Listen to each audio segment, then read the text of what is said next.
planted even though something like this happens. Like, so many things have changed that we are blessed with, like, these blessings. And we're like, that's not that big of a deal. Now I can sit there and, my sleep clothes and drink coffee and watch a sermon. That's nice. It is nice. Yeah. You should be thanking God for it. You should be thanking Him for the opportunity that even though, you can't come to church, you can still, have a moment to think about His Word.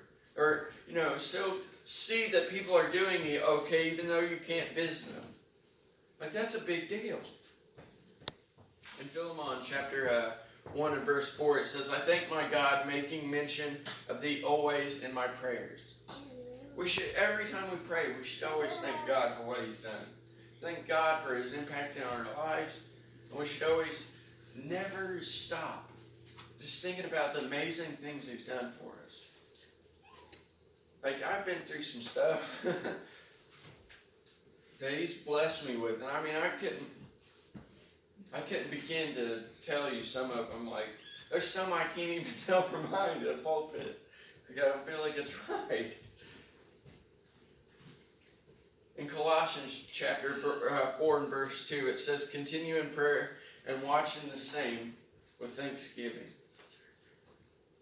When something goes wrong in our lives, we shouldn't just automatically be like, God, why are you letting this happen to me? We should already be thanking Him for the things that are going to come. That was the difference between David and Moses. Moses, he's seen it as, oh, God's done this for us. We should thank Him for it. This is something that's obvious. But David was thinking of things that are going to happen that he hasn't even seen yet. The difference is not a minuscule difference at all. There's one hand, things that you should always be, to thank people for. And there's the option of thanking Him for the things that are unseen. That unseen thinking is what, God thrives on. The whole thanking Him for even being, just having the option to have Him around us, church. Like, we're so blessed in just that fact. To have somebody so great in our presence. In 2 Corinthians chapter 9 and verse 15, it says, thanks be unto God for His unspeakable gift. We all know the gift. But I want to point out something here. The actual term redeemed, the meaning of the word actually is to compensate for faults or bad aspects of something. He compensated where we couldn't. He reached in when there was sins that, and our faults and our bad aspects, that He just intervened and took them away.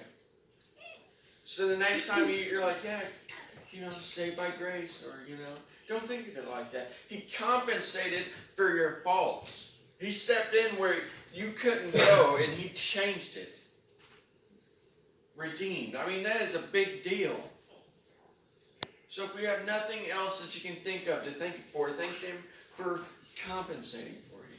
Thank Him for stepping in like a dad and being like, I really need to fix this. I need, like I said, sometimes you need to learn how to take a punch.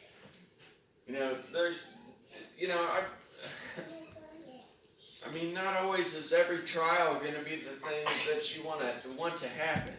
I've taken some lumps.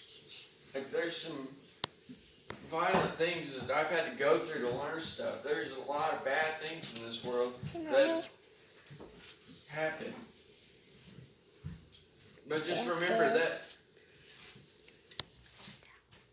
He's always with us. We're so blessed. There's so many things that I could go on about things that bless.